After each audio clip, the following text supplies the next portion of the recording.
দেবতাগণ, ইষ্টপ্রাণ দাদারা, মায়েরা এবং ছোট ছোট ভাই ও বোনেরা, আপনাদের যথাযোগ্য স্থানে আমার প্রণাম এবং জয়গুরু জানাই। আপনাদের জানিয়ে রাখি, আপনারা তো সবাই আমার আপনজন। আমার অফিসটা হচ্ছে ঠিক পাশে, 8তলা বিল্ডিং এ।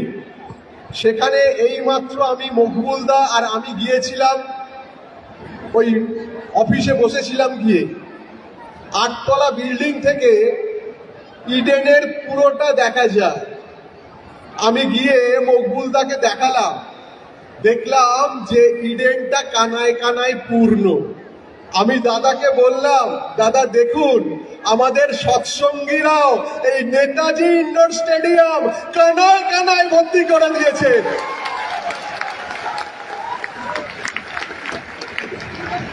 আমি কিন্তু আপনাদের লোক। আমি জানি আজকে এত আনন্দ হয়েছে। আমি এইমাত্র খবর পেলাম আপনারা যে এই কাতারে কাতারে এসেছেন, শ্রী শ্রী আচার্যদেব দারুণ দারুণ ভাবে খুশি হয়েছেন আপনাদের উপর। প্রচুর আশীর্বাদ পেয়েছেন আপনারা। জুতোগুলো খুলে যান, জুতোগুলো। কত যাগযজ্ঞ হচ্ছে, কত পুজো হচ্ছে, নানা রকম যজ্ঞ অনুষ্ঠান বিভিন্ন জায়গায় হচ্ছে। কেউ বলছেন ঈশ্বর আমাদের শান্তি দাও, মানুষের মধ্যে সুমতি দাও। কেউ বলছেন গড আমাদের সেভ করো। কেউ বলছেন আল্লাহ আমাদের বাঁচাও, আমাদের শান্তি দাও। যেন মনে হচ্ছে ঈশ্বর যেন আপনাদের শান্তিটা ধরে রেখেছেন, যেন ঈশ্বর যেন আপনাদের শান্তিটা দিচ্ছে না। আল্লাহ যেন ধরে রেখেছেন যে শান্তিটা যেন কিছুতেই আপনাদের মধ্যে দিচ্ছে না। আপনারা যাগযজ্ঞ পুজো পাঠ করছেন, কিন্তু ভেবে দেখুন এমন একটা ঘটনা ঘটলো, ঈশ্বর নেমে এলেন আপনাদের কাছে, আমাদের কাছে। এসে বললেন, আমি তো তোমাদের শান্তি দিতে চেয়েছিলাম, আমি তো তোমাদের সম্প্রীতি বাড়াতে চেষ্টা করেছিলাম। তোমাদের হাতে আমি ক্রুশবিদ্ধ হয়েছি, রক্তাক্ত হয়েছি। আমি বলেছিলাম লাভ দাই নেভার অ্যাজ দাই সেলফ। তোমাদের প্রতিবেশীকেও তোমরা ভালোবাসো নিজের মতো করে। তোমরা তো শান্ত হওনি। আমরা কি উত্তর দেব? যদি ঈশ্বর নেমে আসেন, এসে প্রশ্ন করেন যে আমি তো তোমাদের যত মত তত পথের সাধনার কথা বলেছিলাম, অসুস্থ ভক্তের মরণ রোগ নিয়ে আমি পৃথিবী ছেড়েছিলাম তোমাদের ভালোবাসার জন্য। যদি এসে আমাদের প্রশ্ন করেন, আমরা কি উত্তর দেব? যদি ঈশ্বর নেমে আসেন, এসে প্রশ্ন করেন আমাদের যে তোমাদের মধ্যে আমি তো প্রেম বিলাতে চেয়েছিলাম, তোমাদের হাতে কলসির কানা খেয়েও বলেছিলাম মেরেছ কলসির কানা, তা বলে কি প্রেম দেব না? তোমরা কিন্তু কাউকে ভালোবাসতে পারোনি, কাউকে শান্তি দিতে পারোনি।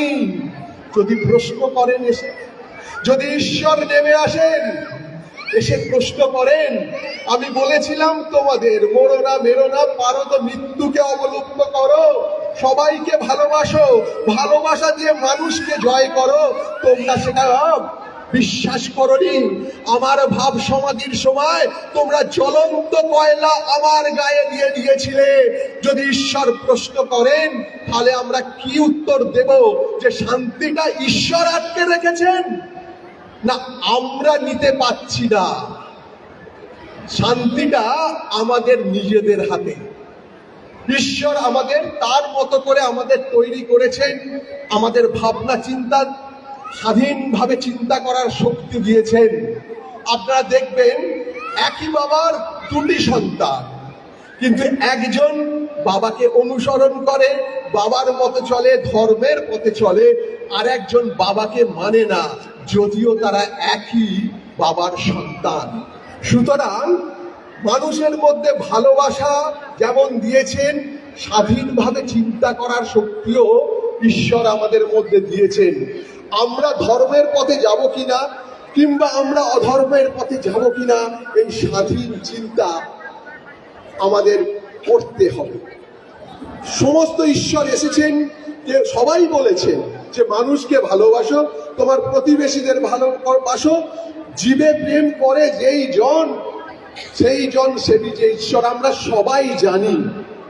কিন্তু কিভাবে মানুষকে ভালোবাসতে হয়, কিভাবে প্রতিবেশীকে ভালোবাসবো, এটাই তো কেউ শেখায়নি। একমাত্র আমি দেখলাম শ্রী শ্রী ঠাকুর বললেন, কি বললেন, যে তোমার নজর যদি অন্যের কেবল কুই দেখে, তুমি কখনোই কাউকে ভালোবাসতে পারবে না। সুতরাং ভালোবাসার প্রথম শিক্ষা পেলাম যে আমাকে কাউকে ভালোবাসতে গেলে তার সবসময় ভালোটা দেখতে হবে, তার সমস্ত কিছুটা মধ্যেও ভালোটা খুঁজে বার করতে হবে। শ্রী শ্রী ঠাকুর আরো বললেন যে তুমি যেমন অন্যের কাছে পেতে ইচ্ছা করো, অপরকেও তেমনি দিতে চেষ্টা করো, দেখবে এমনতর বুঝে চলতে পারলেই যথেষ্ট, সবাই তোমাকে ভালোবাসবে। এই যে কথাগুলো, যে আমি কি পেতে চাই, আমি পেতে চাই সম্মান চাই, আমি শ্রদ্ধা চাই, আমি ভালোবাসা চাই, আমি সমাদর চাই, আমি যেমন এক্সপেক্ট করি, আরেকজন মানুষও তো আমার কাছে সেই এক্সপেকটেশনটা থাকে না। সেটাই যদি আমরা করে চলতে পারি, মানুষকে আমরা আরো আরো কাছের নিয়ে আসতে পারি। এ তো আমরা শুধু সত্যানুসরণে করেছি বা জানি, কিন্তু আমি আরো দেখলাম যে শ্রী শ্রী ঠাকুর অনুকূলচন্দ্র সবার কথা ভেবেছেন। আমরা জানি আজকে যে এই মঞ্চে ঠাকুর আমাকে তুলে দিলেন, তার সমস্ত কৃতিত্বটাই কিন্তু শ্রী শ্রী ঠাকুর অনুকূলচন্দ্রের আর সৎসঙ্গে। তাই আমি বলি যে প্রত্যেকটা মানুষকে কিন্তু তার প্রতিকূলতার সঙ্গে লড়াই করতে হয়, তাকে যুদ্ধ করতে হয়। তপবিধানে তিনি একটা বলছেন যে তোমার তপস্যা সেখানেই যেখানে মানুষ তোমাকে ঘৃণা করে, বিদ্রুপ করে, বিদ্বেষ করে, তাচ্ছিল্য করে, যেখানে তুমি অকৃতকার্য, সেখানেও ওই ইষ্টার্থ পরায়ণ অনুবেদনা নিয়ে কুশল চাতুর্যে তাদের বোধ বিনয়িত করে তুলতে হবে। আমরা তো সবাই দেখেছি, প্রত্যেকটা মানুষ জানে যে অনেক সময় আমাদের অনেকেই ঘৃণা, তাচ্ছিল্য করে, বিদ্রুপ করে, কিন্তু তা সত্ত্বেও দেখা যায় যে কিছু কিছু মানুষ আছেন যারা ওই ঠাকুরকে স্মরণ করে নিয়ে তারা কিন্তু সমস্ত প্রতিকূলতাকে জয় করেছে। তাদের সঙ্গে কোনো ঝগড়া করে নয়, তাদের কোনো সঙ্গে কোনো লড়াই করে নয়, শুধু ঠাকুরের আদর্শকে অনুসরণ করে তাদের বোধ বিনয়িত করেছেন, তাদের ঠাকুরের পথে এনেছেন। আমি একটা ঘটনার কথা আমি শুনেছিলাম আচার্যদেবের সম্মুখে বসে, সেখানে তিনি বলছেন এক দাদাকে পাঠিয়েছেন ডিপি ওয়ার্কসে, সেই ডিপি ওয়ার্কস করে দাদাটি ফিরে এসে আচার্যদেবের কাছে বলছেন যে আমি তো করে ফিরলাম, কিন্তু দুটি মায়ের কথা আমার খুব মনে পড়ছে। একটি মায়ের কথা আমি বলি বলে বললেন যে ডিপি ওয়ার্কস করতে করতে দেখছি পাড়ার মধ্যে একজন বয়স্ক মা খুব কাঁদছেন, খুব কাঁদছেন, দূরে বসে কাঁদছেন। আমি গিয়ে জিজ্ঞাসা করলাম, মা আপনি কাঁদছেন কেন? মা বললেন, বাবা যে কান্নাটা দেখছো সেটা আমার দুঃখের কান্না নয়, আমি আনন্দে কাঁদছি। আমি শুধু ঠাকুরের কথা অনুসরণ, শুধু ভাবছি ঠাকুর কত দয়াময়, ঠাকুর কত দয়াময়। আসলে বাবা কি জানো, আমার খুব অল্প বয়সে দীক্ষা হয়েছিল, আর খুব অল্প বয়সেই এই 13 বা 14 বছর বয়সে আমার বিয়ে হয়ে যায়। তো শ্বশুর বাড়িতে আসি যখন, তখন শ্বশুর বাড়ির লোকেরা ঠাকুরকে মানেনি, ঠাকুরের ছবি রাখতে দেয়নি। কিন্তু জানো আমি ইষ্টপ্রীতি ছাড়িনি, আমি ইষ্টপ্রীতি করে গেছি, সব সময় ইষ্টপ্রীতি করে গেছি। কিন্তু শেষ হয়েছে বলি, কিন্তু আমি ইষ্টপ্রীতি কখনোই ছাড়িনি। আমাকে শ্বশুর বাড়ির লোকেরা ঠাকুরকে দর্শন করতে দেয়নি। আশেপাশে যে কারুর বাড়িতে ঠাকুরের ছবি আছে বা কেউ দীক্ষিত, তার বাড়িতে গিয়ে যে ঠাকুরকে প্রণাম করে আসবো, সেই ব্যবস্থাটাও ছিল না। আমার ঋত্বিক দেবতা বলেছিলেন যে ঠাকুর বাড়ির শ্বশুর বাড়ির মধ্যে যে দেব দেবতা আছে তার মধ্যেই তোমার ঠাকুরকে দেখার চেষ্টা করবে। আমি ইষ্টপ্রীতি করতাম, ঠাকুরকে দেখতে পেতাম না, কিন্তু ওই দেবদেবীদের মধ্যেই আমি আমার ঠাকুরকে খুঁজে পাওয়ার চেষ্টা করতে শুরু করলাম। আমার ছেলে মেয়ে হলো, একবার কর্তা শহরে কাজ করতে গিয়ে খুব অসুস্থ হয়ে পড়লেন, তারপরে একেবারে মরো মরো অবস্থা। যাই হোক, ঠাকুরের দয়ায় একজন ডাক্তার বাবু বাড়িতে থেকে সুস্থ হয়ে ফিরলেন, নিয়ে এলেন ঠাকুরের ছবি, আমাকে বলছেন এই তোমার ঠাকুর। আমি তখন এতদিন পরে ঠাকুরকে দেখে আমি নিজের ভাব ধরে রাখতে পারলাম না। ওই যে ডাক্তার বাবু ছিলেন সে ছিল ঋত্বিক, তার বাড়িতে সেবা শুশ্রূষা পেয়ে একেবারে দীক্ষা নিয়ে ফিরেছে। তারপরে আমার ছেলে মেয়ের খুব ভালো জায়গায় তারা পড়াশোনা করলো, মেয়ের ভালো জায়গায় বিয়ে হলো। আজকে যে এই গ্রামটা দেখছো না, যেখানে একটাও দীক্ষা ছিল না, আজকে 50 থেকে 60 খানা ঘর দীক্ষা নিয়েছে, তার মধ্যে 22 থেকে 23টা সস্তয়নী হরিণার। আমি শুধু ভাবছি যে ঠাকুরের দয়া কতখানি, যে ঠাকুর তুমি এত দয়াময়, সমস্ত তাচ্ছিল্য সমস্ত বিদ্রুপ সে দূর করে দিয়ে ঠাকুরকে নিয়ে চলে আজকে আমাদের কাছে উদাহরণস্বরূপ। যদি সেই মায়ে থাকতেন আমি গিয়ে তার পায়ের ধুলো নিতাম। বেশি তো সময় নেই, শুধু একটা কথা বলি, সম্প্রীতির কথা। আমি আর মকবুলদা একবার গিয়েছি দেওঘরে, থাকছি একসঙ্গে, খুব আনন্দ হচ্ছে, জানেন তো, ভীষণ আনন্দ ওনার মতো মানুষের সঙ্গে থাকা। চিড়ে দই খাচ্ছি, তো একবার কি হলো, আনন্দবাজারে প্রসাদ নিতে বসেছি দুজনে দেওঘরে। এবার কথা বলতে বলতে কখন যে আমার পাতে ভাত দিয়ে, অনেক ভাত দিয়ে চলে গেছে, আমি বুঝতে পারিনি। দেখছি যখন যে ওরে প্রচুর ভাত, খেতেই পারবো না, শিওর নষ্ট হবে। তো পূজ্যপাদ দাদার কথা মনে পড়ে যাচ্ছে যে ঠাকুর বাড়ির প্রসাদ যতটা দরকার ততটা নেয়াই ভালো। তো আমি ভাবছি তো নষ্ট হবেই। আমি দাদাকে বলছি দেখুন কি অবস্থা, এবার কি করব। সম্প্রীতি করার জন্য, সম্প্রীতি মিছিল করার জন্য হাইকোর্টের অর্ডার নিতে হয়, এমন অবস্থা ওখানে। দেখুন আমি বলছি দাদা কি করব। দাদা বললেন আরে এত চিন্তা করছেন কেন, আপনার ভাত আপনি আমাকে তুলে দিন। আমি দুমুঠো ভাত তার পাতে তুলে দিলাম।